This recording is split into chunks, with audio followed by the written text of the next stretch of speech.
All right, guys. Um, I'm not gonna hold you all long at all. Period. Uh, I just really want to get into the discussion and the task at hand, and this is about the recap on Wilder Fury, um, and just give my thoughts on the subject at hand because I mean, from Twitter to Instagram to I guess Facebook or whatnot, I'm really not really too much been paying that much attention as far as Facebook is concerned. But where we are right now, I just want to talk about the fight, right? And reason why I want to talk about the fight is because it's certain things that happened and that transpired throughout the night that I want to speak on. And the very first thing is that I want to say is congratulations to Tyson Fury. Shout out to Crunk's Gym and Emmanuel Stewart, like the legacy that he's leaving behind, um, given the fact that he's a great trainer. I love one thing that he said and what stood out. If you go back before his passing, and he talked about Tyson Fury, um, being one of the greats, and being mentioned with the names of a Lennox Lewis, a Vladimir Klitschko, um, and seeing that with Tyson Fury, that to me that's mind boggling. A lot of people, like Tyson Fury states all the time, they don't give him a chance. They write him off because of his weight, or his belly, or his mental issues, or illness that he dealt with along the way and throughout his life. But hey, one thing that stood out to me, that I feel like a lot of people will have to govern themselves around, is the fact that Tyson Fury done the unthinkable. Well, I'm not gonna say the unthinkable because to him, he knew that it was possible, right? He knew it was possible to happen. He knew it was possible to do what was necessary in order to dethrone Deontay Wilder. And man, like Sugar Hill, I kid you not, Sugar Hill just basically he talked Sugar Hill talked about retiring.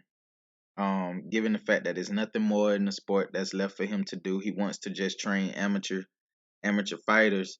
But man, like, how does that make you all feel? Like, everybody was saying that Tyson, before him leaving, the game plan that he had the very first time he fought Deontay Wilder, remember he weighed in 16 to 17 pounds less, right?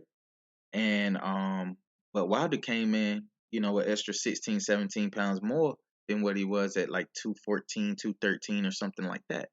And this whole weight issue, everybody was just saying some of everything.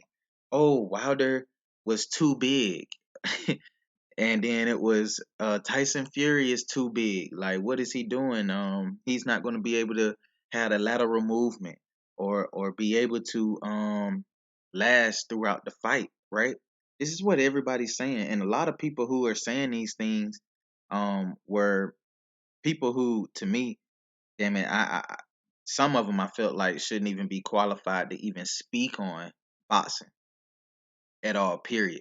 Only because they don't even speak on boxing on their regular shows. These are guys like Shannon Sharp, um, Stephen A. Smith, who guys that are like that. Teddy Atlas, I'm gonna throw his name in there too because I have some words for him too, and I'll get to him, a little bit later. But it's people who've been having these conversations that's been like mind boggling, right? You talking about weight. To me, I didn't give a damn what Fury came in as, because I knew as a fighter what he possessed as in a skill set. You can't lose your skill set. Um, Something that he's been doing since he's been knee high. You know what I mean? So it's like Yuri being the type of fighter he is, that was gonna always be there. You know what I'm saying? That wasn't gonna go anywhere. If anything, we was all worried about what adjustments that because Tyson Fury said exactly what he was gonna do. But in our mind, it was what are gonna be the adjustments for Deontay Wilder. You know, Fury talked about his adjustments. He talked about things that he was gonna do differently throughout the fight. My problem was how how was it all gonna be different from what it is that he's doing now? You know, how is it going to be any different from what it is that he said he was going to actually be set out to do? That was my main concern. That was my main concern. And outside of that, shoot, man, as I get more people, I'm gonna go ahead and tell them to log on, because we're live right now on YouTube. But uh, it's I'm still stunned only because, and check this out, I'm only stunned because I didn't think it was gonna go down like that. I didn't think it was gonna happen in the fashion that it happened, right? And and that fact, and with that being said, like, dude, what's it, you leave a lot of people wondering what's next for Deontay Wilder, right? A lot of stuff, everybody got something to say. Everybody got something to say.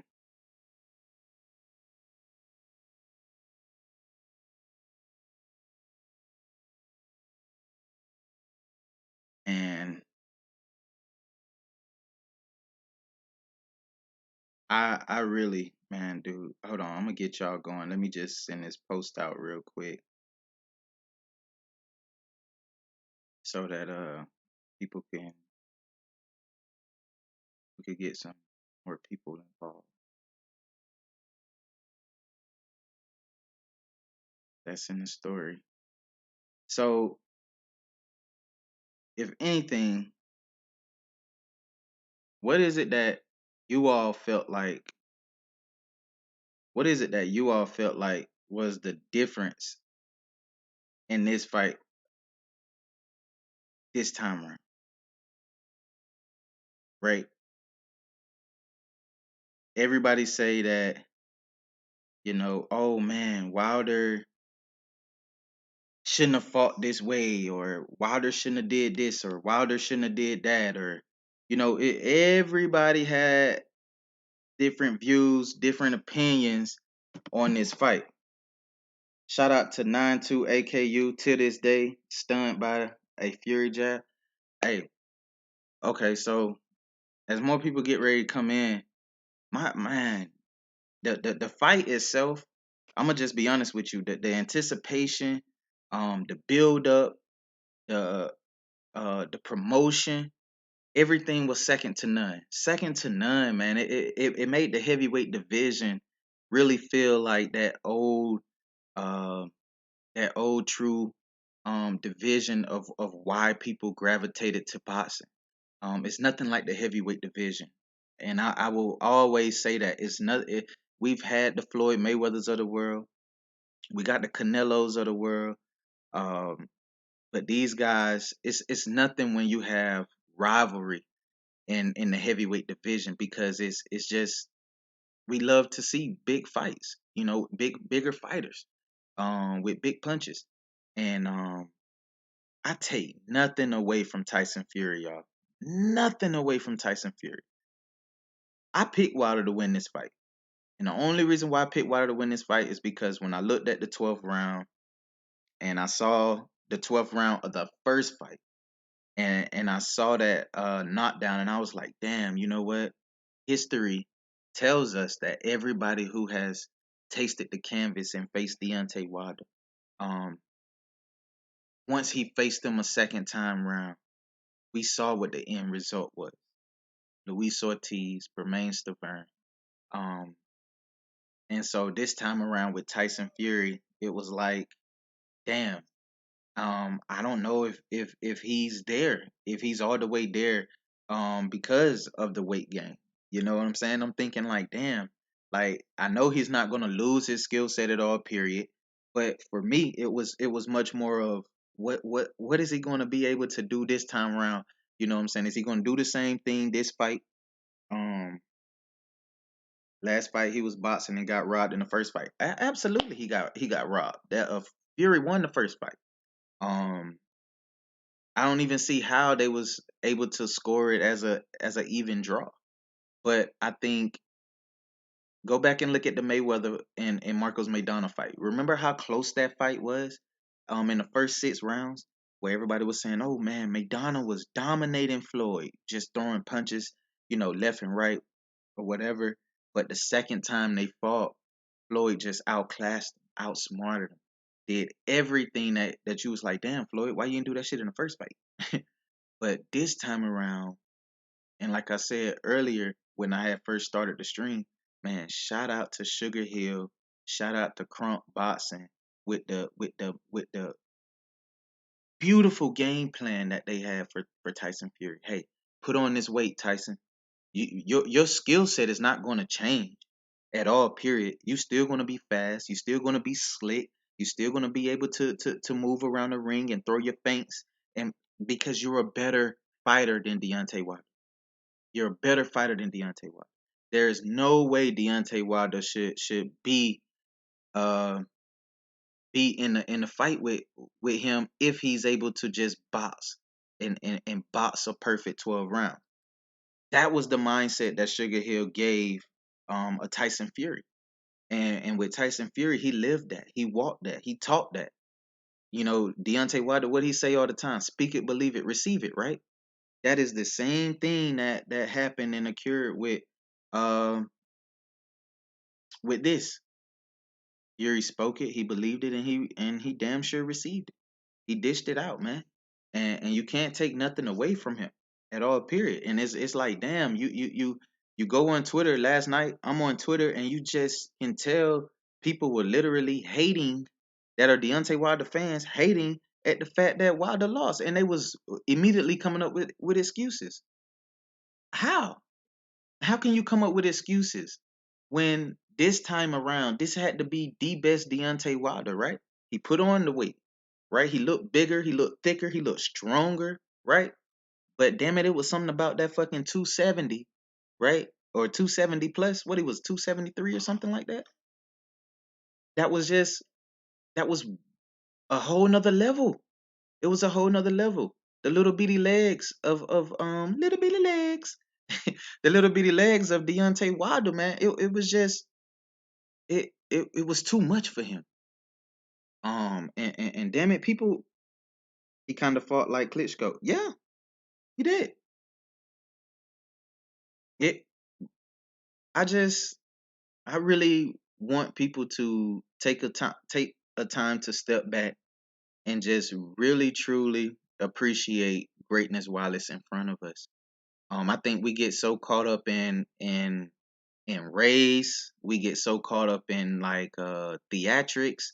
We get so caught up in the beef and shit like that sometimes as boxing fans, because I'm just a boxing fan.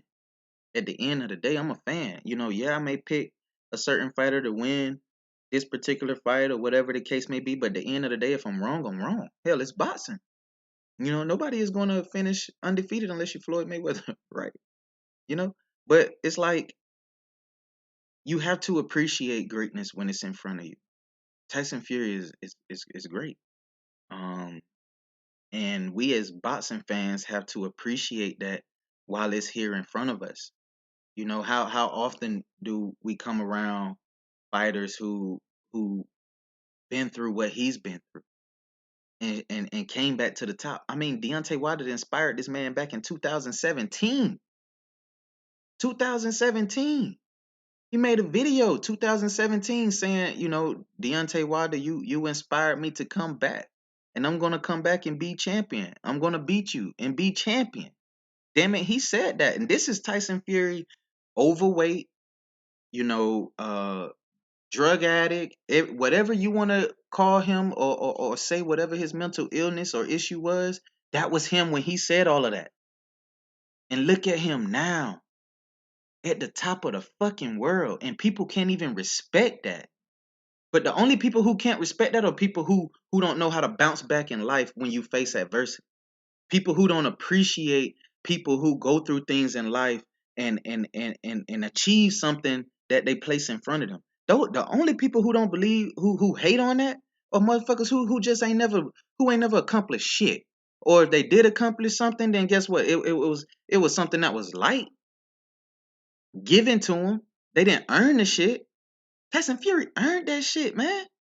He earned it. And guess what? The next time that they fight again, I'ma just be real. Deontay Wilder can't learn nothing within the immediate rematch. What can he learn any differently than what he is already right now, at the age he is right now, with the way he's been training throughout every single training camp? The shit just ain't going to change overnight because the skill set has to be there. And it starts when you're young. Tyson Fury been doing this shit since he was knee high. His skills is there. He could put on weight. He could lose weight. And his shit is still there. Versus a Deontay Wilder him going up in weight, going down in weight, whatever it is that he do, it ain't going to change. His skill set is not. It's not going to change. And for me, it's like, I thought Fury was trying to cash out in 2017 versus Wilder. It's man, I'm gonna just tell you, a lot of people, and this is why I kind of get pissed off a lot, is because a lot of people, they never really want to appreciate things that is in front of them. We didn't appreciate, I ain't gonna say we, because I ain't a part of them. I ain't a part of that group. People didn't appreciate Floyd Mayweather when Floyd was in the game. They didn't appreciate Floyd. Floyd, he gave the blueprint, the model of how to be your own boss, how to create your own promotion, how to control the narrative. Floyd gave boxing that. For a decade and a half, he gave boxing that. And people didn't appreciate that shit then, but guess what? Everybody's flocking to the blueprint. They didn't appreciate him in the ring and his skill set that he brought to the table. They didn't appreciate that. But it's fighters who appreciated that shit. Canelo, if you ask Saul Canelo Alvarez today, right now, who do he appreciate most in boxing? I promise you, he say Floyd Mayweather, because his whole fight game changed after he fought Floyd. After he fought Floyd, but he's not gonna come out and just say that to the public. No, but I'm pretty sure behind closed doors, he will be honest enough to say something like that. Heavyweight divisions. If you're a heavyweight fighter and you listening to this, Tyson Fury should be your perfect prime example. Your perfect prime example of a person, if you face any level of adversity in life, if you stuck on anything else, and it don't even just have to be heavyweights. It's because the shit that Tyson Fury did last night, I kid you not, is inspirational to a sense of where you can put it with anything in sports. I mean, you know how you had a great football stories or whatever of kids who, been through this and then they made their way to win the Super Bowl or whatever. When you hear all them Super Bowl stories and shit during football week. Tyson Fury's story, a guy who tasted success and went back to the bottom and came back to the top. Damn it, boy.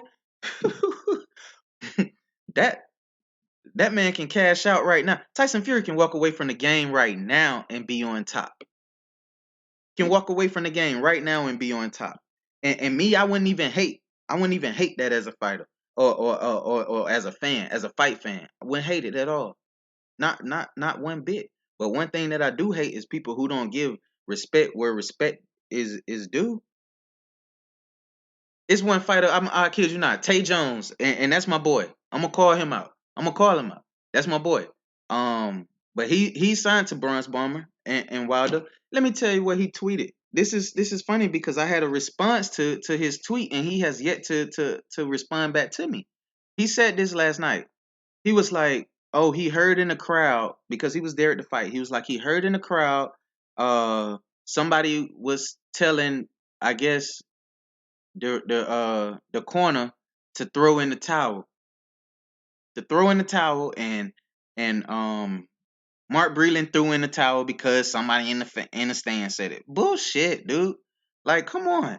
Like, let's be for real. Like, let's not even use that as that was the most weakest excuse I done heard bar none. Second, like, just being real, that somebody in the stands influenced Breland to throw in the towel. Like, really, bro?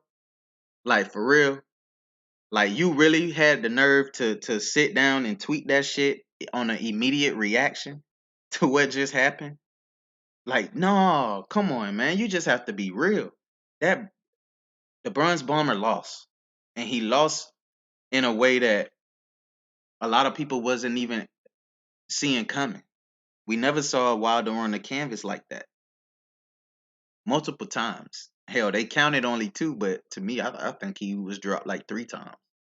You know what I'm saying? But we never seen that. We never seen that. But if you're a Deontay Wilder, you have an opportunity to bounce back. You have an opportunity to bounce back. This is not it for Wilder. But I don't think it's going to be any different the second time or the third time around. I don't see it. Because the blueprint that Sugar Hill gave a Tyson Fury, that weight and him still being able to move and having power. See, he needed. See, Fury lost. See, y'all gotta understand when he fought Wilder the first time round, Fury was still coming off of like losing a lot of weight, being draining, and not really truly having that power that he needed in that first fight. Didn't really have. That's why they call him like pillow fist. But a lot of people don't understand or willing to accept the fact that that was Tyson Fury, like, not even in really great shape. He was just in good shape. You know what I'm saying? And still outworked him for 12 rounds if you exclude the knockdown that happened in the first fight.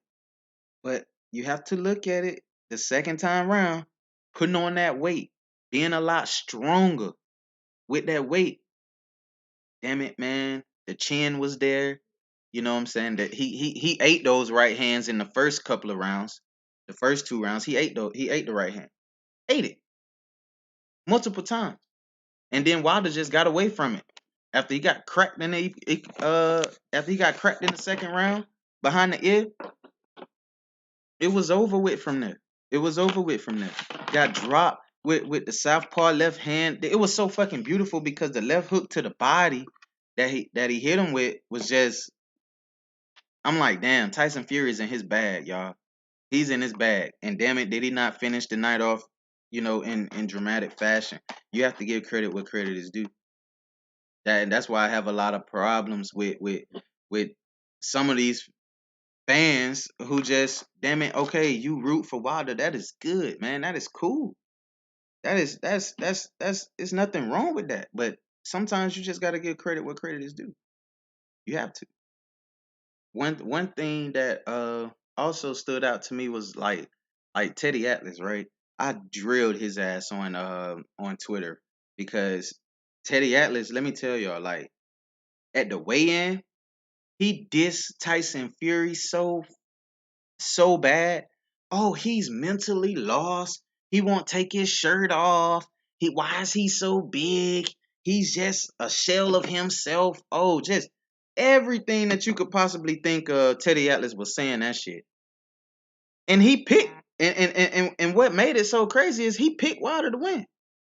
He picked Wilder to win. And he was just drilling Tyson Fury. But when he saw what Tyson Fury did last night, he's, oh, Deontay Wilder. Then he just started trashing Wilder. I told y'all Wilder couldn't fight. I told y'all Wilder wasn't, he never been in a fight a day in his life. All kind of shit he was saying on ESPN.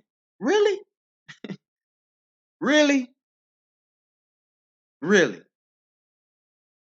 Like that shit right there. I don't like that. I don't like it. I don't like it at all. It was almost as if like he's so damn wishy washy. It don't make no sense. Out of all them commentators and anybody who I Sean Porter does a great job. Um, Andre Ward to me hands down probably the best person, the best commentator that we have that's out there right now. I tweeted last night. Did y'all remember Brian Kenny? And the shit it was that how Floyd. I can't never take anything out of Brian Kenny's mouth the way that Floyd shredded his ass on ESPN that day when Floyd was like, Brian Kenny, a man of many things, but a master at nothing. You know what I'm saying? That's going to always play in my head every time I see him.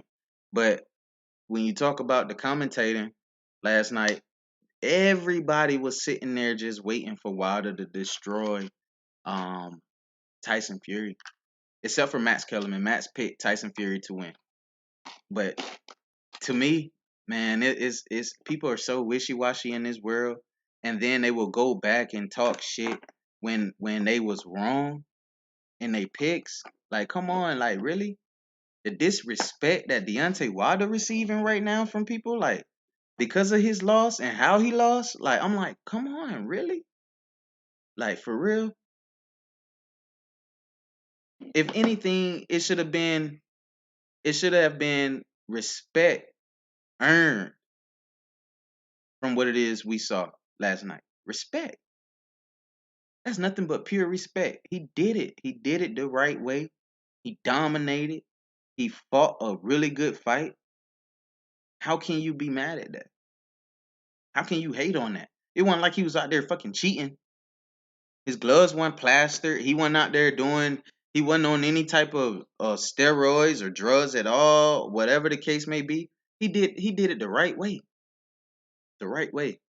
That shit right there got me. It got me hyped.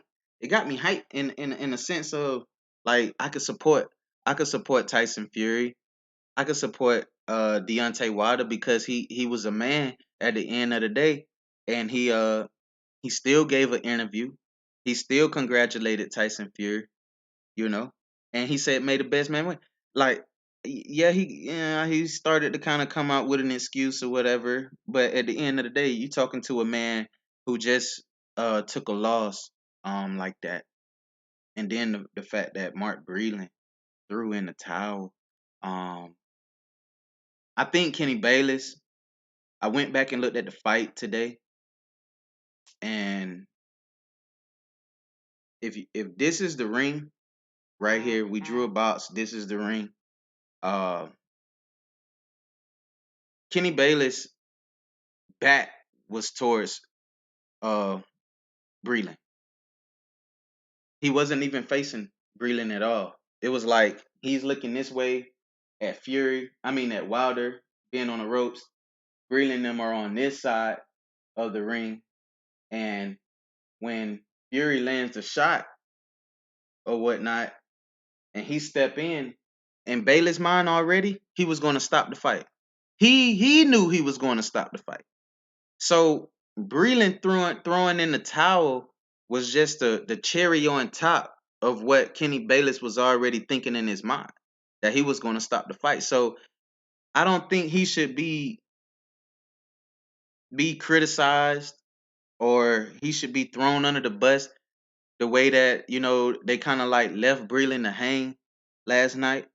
I don't think that should have happened because Breland he's a former Olympian. He's been in a ring before, and this ain't nothing new to him. He care about Wilder as a individual first, than a fucking title or any accolades or whatever. He care about him as a man. And to me, even though Bayless did not see the towel, but damn it, if Bayless didn't see it and he allowed Wilder to continue, the fight would have been over still.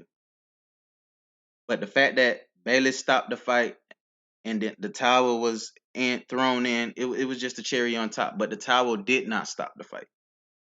It wasn't the towel that stopped the fight. It was Kenny that stopped the fight. So if anything, if anybody want to criticize anybody, don't criticize Breland because he was in the same mindset and the same vibe as what Kenny Bayless was. He needed to see something from Wilder. They didn't see it. They didn't see it. They know Wilder. Damn it, they be with him all the time. They know what he's capable of. They were in a different Wilder was in a different spectrum and in a different world last night. A place where he's never been. Never been. Never been. But, you know, like I said, I don't really want to hold y'all long because I gotta get my son back home. But to me, that was that was that was as good as it gets. It don't get any better than that to me. What we saw last night. So if anybody wanna hate on Fury, then damn it, you just a salty ass person. That's it. You just a salty ass person. Um, and if it's anybody who wants to hate on Breland and what happened last night, then damn it, you just ain't got no remorse at all. Period.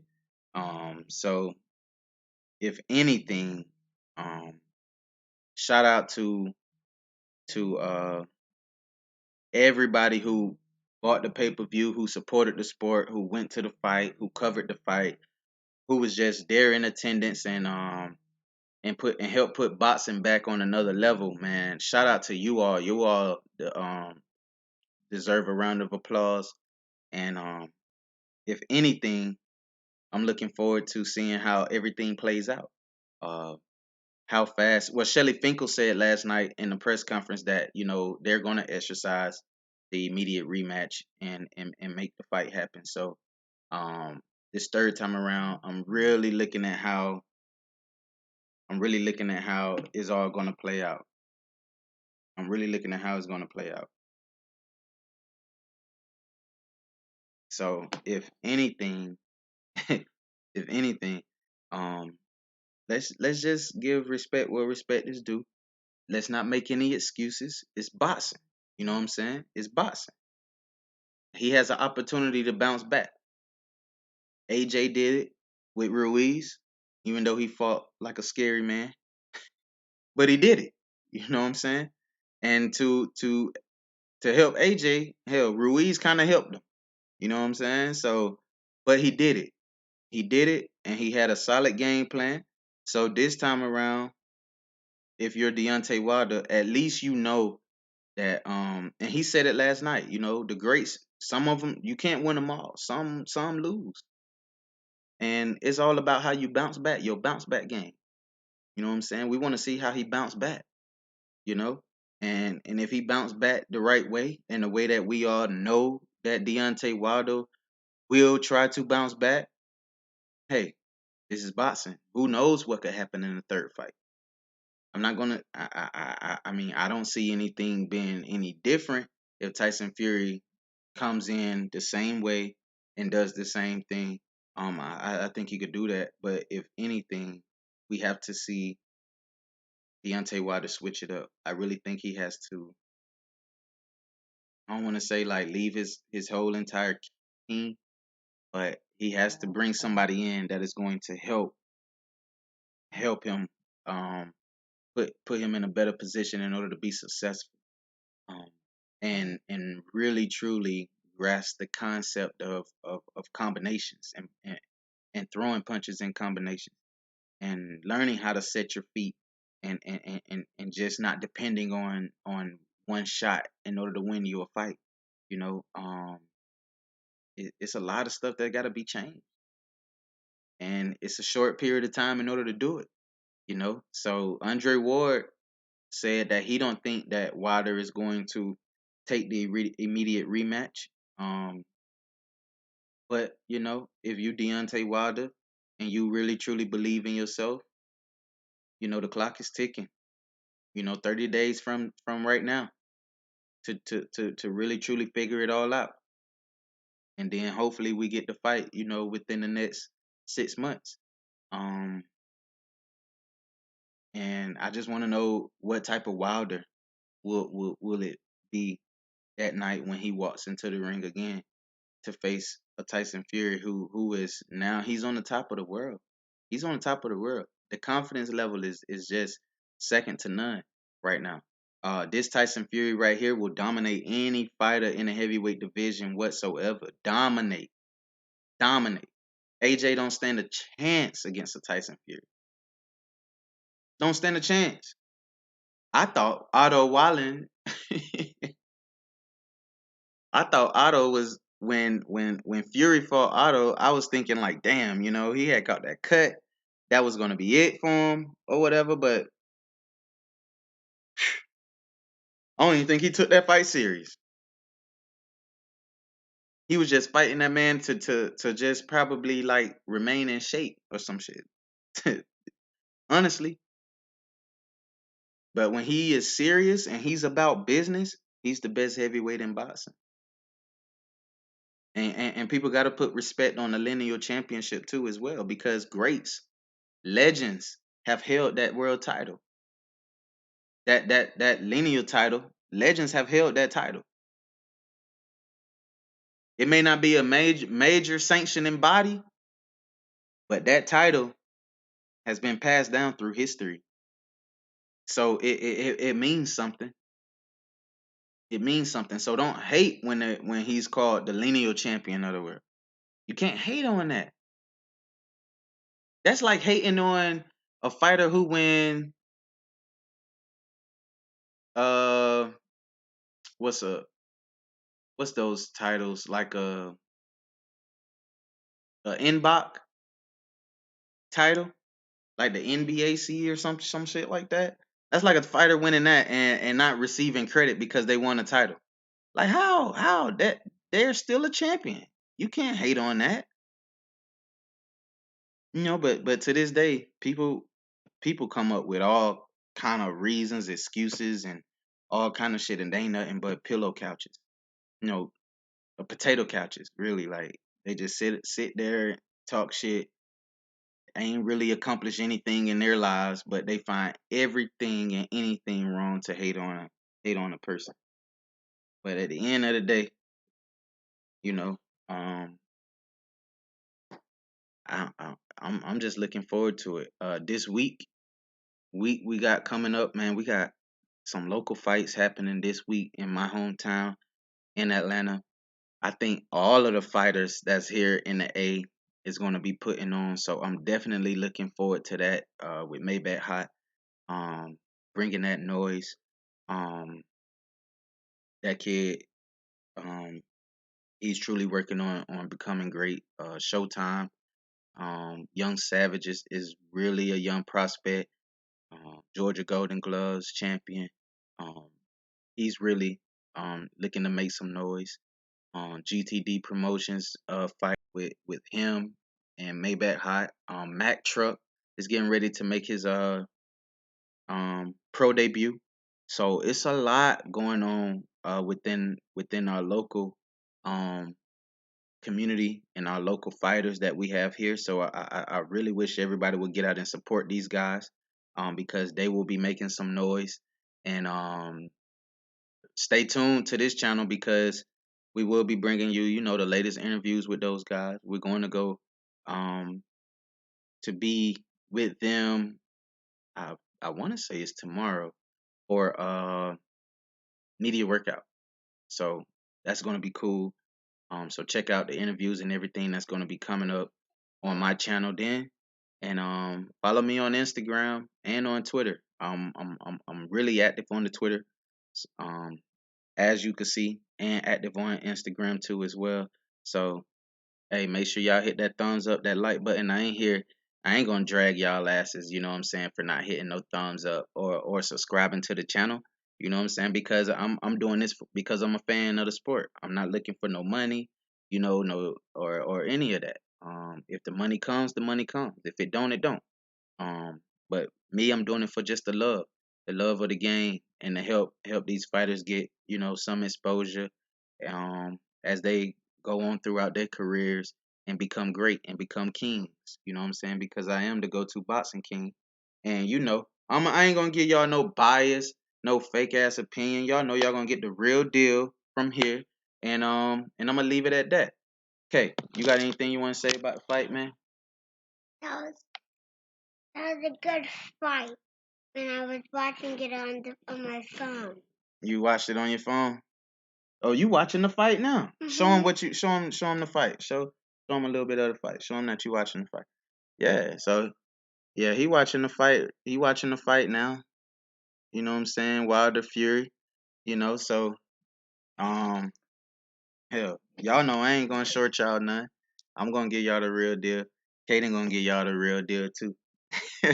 But it's your boy man, JSN Boxing, the go-to boxing king. I'm signing out. I'll be hollering at y'all later on. Peace. Peace.